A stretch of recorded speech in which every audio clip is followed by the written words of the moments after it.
स्वामी प्रसाद मौर्य ने रामचरितमानस विवाद में मोहन भागवत के बयान को अपनी ढाल बनाया है। अखिलेश यादव ने भी मोहन भागवत के बयान पर तंज कसा है। और क्या देखिए आप किस तरीके से एक मौका मिला स्वामी प्रसाद मौर्य को, अखिलेश यादव को, ये हम आपको बताते हैं और कैसे वो इसको राजनीतिक मुद्दा बना रहे हैं। संघ प्रमुख का बयान विपक्ष का हथियार बना है तो डैमेज कंट्रोल करने में बीजेपी और आरएसएस किस तरह से जुटी हुई है इस रिपोर्ट में जानिए। राष्ट्रीय स्वयंसेवक संघ के सरसंघ चालक मोहन भागवत की ओर से पंडितों के खिलाफ दिए गए, ऐसा कथित तौर पर ऐसा कहा गया है, हालांकि उन्होंने कहा था कि शास्त्र को कुछ पंडितों ने ऐसे करके बताया। आपको याद होगा कि एक समाचार एजेंसी ने पहले उनका बयान डाला, फिर कहा गया अनुवाद में गलती हो गई, तो निश्चित तौर पर एक प्रश्न चिन्ह लग रहा था कि हम ऐसा नहीं कहना चाहते थे। ये बात तो स्पष्ट है, लेकिन इस बयान को जैसे पेश किया गया और अब जैसे विपक्ष ले रहा है, खासतौर पर स्वामी प्रसाद मौर्य, अखिलेश यादव ले रहे हैं, उसमें यह कि पंडितों के खिलाफ बयान दिया गया, इस तरह से उसको दिखाया जा रहा है। संघ और भाजपा के ब्राह्मण नेता डैमेज कंट्रोल करने में भी जुट गए हैं, यानी इसका असर भी हो रहा है। सोमवार को सोशल मीडिया के अलग अलग प्लेटफॉर्म्स पर ब्राह्मणों ने संघ प्रमुख के बयान पर नाराजगी जाहिर करते हुए टिप्पणियां शुरू कर दी। इधर विपक्ष ने भागवत के बयान को हथियार बनाकर एक तीर से दो निशाने साधने की रणनीति बनाई है। आइए सबसे पहले हम आपको बताते हैं मोहन भागवत ने अपने बयान में कहा क्या था, एग्जैक्टली उनका बयान क्या था जिस पर यह राजनीति गरमा रही है। हालांकि इस बयान को अलग अलग तरीके से पेश किया गया। दरअसल देश भर में रामचरितमानस की एक चौपाई को लेकर छिड़े विवाद के बीच आरएसएस प्रमुख मोहन भागवत ने कहा था कि सत्य ही ईश्वर है, सत्य कहता है मैं सर्वभूति हूं, रूप कुछ भी रहे योग्यता एक है, ऊंच नीच नहीं है, शास्त्रों के आधार पर कुछ पंडित जो बताते हैं वो झूठ है। ये लाइन लोगों को चुभ रही है, कई लोगों को, और इसको आधार बनाया जा रहा है। जाति की श्रेष्ठता की कल्पना में ऊंच नीच में अटक कर हम गुमराह हो गए हैं, भ्रम दूर करना है, जाति का भेदभाव नहीं होना चाहिए। और कुछ पंडितों ने इसको जो जिस तरीके से रखा है वो आपत्तिजनक है। अच्छा, इसको लेकर काफी अब ये हल्के में नहीं लिया जा रहा है। ये बयान एक तरीके से राजनीति को गरमाने वाला माना जा रहा है। और रामचरितमानस पर तो जब से विवाद शुरू हुआ तभी से बहुत से लोग इस पर टिप्पणी करने से बचते रहे, कुछ लोग इंतजार करते रहे, खूब मुखर होकर बोल रहे हैं और चाह रहे हैं कि लोग इस पर बोलें, और जब बोला जाता है तो मुद्दा जो है वो और ज्यादा गरमा जाता है। रामचरितमानस की चौपाई पर भाजपा को विपक्ष घेर रहा था। अब संघ प्रमुख मोहन भागवत के बयान को हथियार बनाकर एक तीर से दो निशाने साधने में जुट गए हैं। विपक्ष की रणनीति है कि रामचरितमानस की चौपाई के जरिए भाजपा और संघ को दलितों और पिछड़ों के बीच कटघरे में खड़ा किया जाए। इस पर कोई भी बोल नहीं सकता है।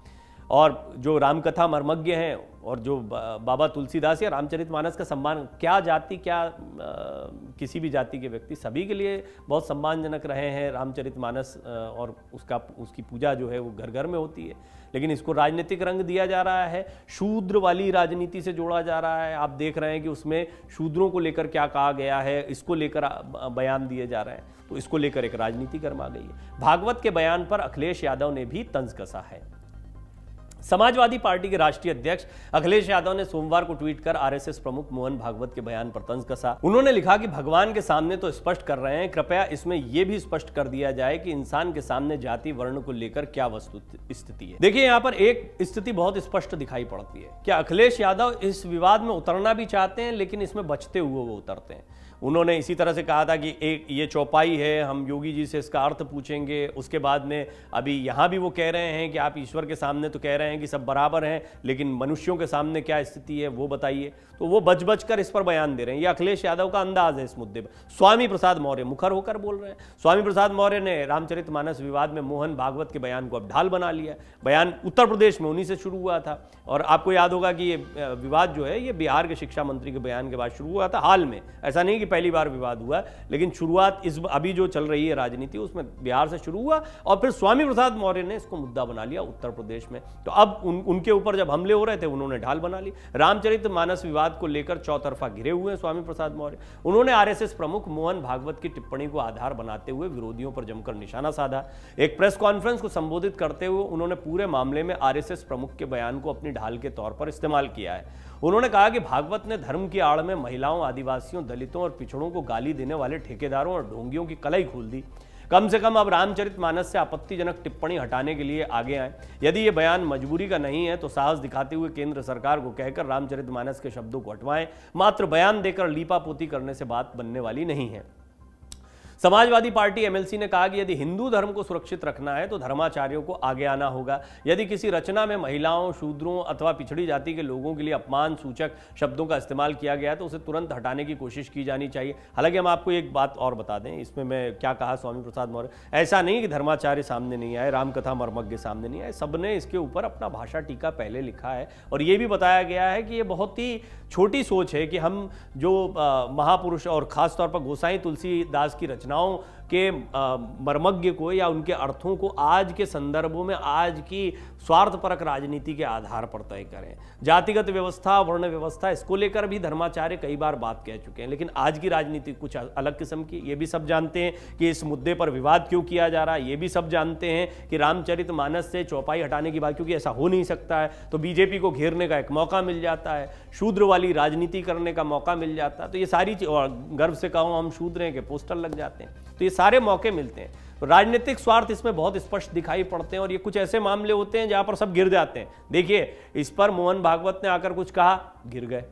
इसीलिए ऐसे मुद्दों में सब बचते हैं और फिर स्वामी प्रसाद मौर्य को एक बड़ा मौका मिला तो हाथ से इस मुद्दे को जाने नहीं देना चाहते हैं। स्वामी प्रसाद मौर्य ने भारतीय संविधान के अनुच्छेद 15 का हवाला देते हुए कहा कि जाति, वर्ण, लिंग अथवा जन्म स्थान के नाम पर किसी को अपमानित, प्रताड़ित या वंचित नहीं किया जा सकता है, तो इसके सम्मान में धर्माचार्यों को आगे आना चाहिए।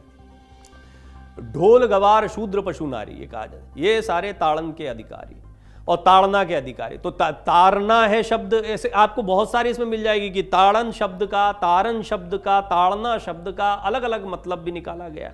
कई अलंकार, वो कवि थे, कवि ने अपने आधार पर, और आपको इस पे इतने सारे टीका मिलेंगे। तमाम रामकथा मर्मज्ञ और धर्माचार्य और ज्ञानीजन आपको इस पर टिप्पणियां करते मिल जाएंगे। लेकिन राजनीति करना, और आज से नहीं हो रही है, यह सदियों से हो रही है और गाये बगाए उठता रहता है मुद्दा। अब आ गए लोकसभा चुनाव नजदीक, उससे पहले निकाय चुनाव उत्तर प्रदेश में, तो ये मुद्दा उठा लिया गया। क्यों? क्योंकि दलित मुस्लिम वोटों का समीकरण करना है। दलित वोटों को अपनी तरफ लेने के प्रयास में मायावती तो हमेशा से जुटी हुई थी, लेकिन अब समाजवादी पार्टी को समझ में आ गया। और स्वामी प्रसाद मौर्य क्यों काम किए हैं? स्वामी प्रसाद मौर्य जो हैं उनको एमएलसी ऐसे ही नहीं बनाया गया है और अखिलेश यादव ने अपने साथ में ऐसे ही नहीं लिया है। वो जानते हैं कि एक बड़े वोट बैंक को वो प्रभावित कर सकते हैं। तो कुल मिलाकर आप समझ सकते हैं कि ये राजनीति किस दिशा में जा रही है। सपा नेता ने कहा कि मैंने रामचरितमानस की कुछ चौपाइयों का उल्लेख कर उन्हें हटाने की मांग की थी, उस पर विचार करने के बजाय मेरी जीभ, हाथ और गर्दन काटने के ऐलान किए जाने लगे। हाँ, इस तरह के ऐलान भी हुए थे, ये भी आप देखते हैं कि ये एक अलग किस्म की, और ये कुछ ऐसे लोग होते हैं या धर्माचार्य बनकर ऐसे लिबास में होते हैं कि उनकी बातों को सुनने के बाद में ऐसा लगता है कि क्या धर्माचार्यों की ये राय है। लेकिन इस पे बहुत सारे धर्माचार्य हैं जो बहुत सदी हुई बात भी कहते हैं। अब किसको क्या सुनना है, ये महत्व की बात है। स्वामी प्रसाद मौर्य ने कहा कि क्या अब तथाकथित धर्म के ठेकेदार मोहन भागवत की टिप्पणी पर भी इस तरह की घोषणाएं करने की हिम्मत रखते हैं? स्वामी प्रसाद मौर्य ने कहा कि जिस प्रकार मेरी मांग के विपरीत मेरे खिलाफ आतंकवादी, हिंसक, अपराधी भाषा का इस्तेमाल किया जा रहा है, इस तरह की सोच ने ही समय समय पर हिंदू धर्म को कमजोर किया है। या उन्होंने BR अम्बेडकर की उस टिप्पणी का भी उल्लेख किया जिसमें उन्होंने कहा था कि मैंने हिंदू धर्म में जन्म लिया लेकिन मैं हिंदू बनकर मरूंगा नहीं। मौर्य ने कहा कि कई मौकों पर RSS प्रमुख ने कई मौकों पर ऐसा कहा है कि भारत में जो भी रहता है वो हिंदू धर्म का है। उन्होंने कहा कि पिछले कई सालों से लोग हिंदू धर्म को छोड़कर अन्य धर्मों में गए हैं, जिससे साफ होता है कि इस धर्म की कमियां हजारों सालों से चली आ रही हैं, जिसके नाते लोगों को अपमानित और प्रताड़ित होकर इस धर्म को छोड़ना पड़ रहा है। उन्होंने कहा कि भागवत की टिप्पणी के बाद अब इस विवाद का दायरा बढ़ेगा। आप समझ गए धर्म पर बात क्यों हो रही है? क्योंकि धर्म की राजनीति जो है उत्तर प्रदेश में बीजेपी को फायदा पहुंचाती है। अब जातिगत धर्म वोटों का पोलराइजेशन हिंदू मुस्लिम के आधार पर ना हो, बल्कि बहुसंख्यक समाज के वोटों का पोलराइजेशन जाति के आधार पर हो, इसका प्रयास चल रहा है। देखना होगा ये मुद्दा कितना बड़ा मुद्दा बनता है, समझने जैसी बात है। आम लोगों पर कितना इंपैक्ट हो रहा है, ये महत्व की बात है। आगामी लोकसभा चुनाव के लिहाज से भी ब्राह्मण वोट बैंक भाजपा के लिए महत्वपूर्ण है, लेकिन ब्राह्मण वोट बैंक उतना बड़ा नहीं है, चाहे जितनी बात हो जाए। उससे ज़्यादा महत्वपूर्ण वो दलित वोट बैंक है, वो पिछड़ा वोट बैंक है, जिसकी वजह से हाल के दिनों में बीजेपी इतनी शक्तिशाली बनी है। और जो कभी कोर वोटर हुआ करता था मायावती का, कभी कोर वोटर हुआ करता था समाजवादी पार्टी का, तो बीजेपी ने इनको अपने साथ साधा। ये बीजेपी की ताकत बढ़ाने वाला रहा। लोकसभा चुनाव में केंद्र में लगातार तीसरी बार सरकार बनाने में भाजपा सबसे अधिक यूपी पर निर्भर है। यूपी में ब्राह्मण समाज की करीब 12% से की आबादी है। आगामी नगरीय निकाय चुनाव और लोकसभा चुनाव के मद्देनजर समाज की नाराजगी भांपकर संघ और भाजपा के नेताओं ने भागवत के बयान का बचाव किया है।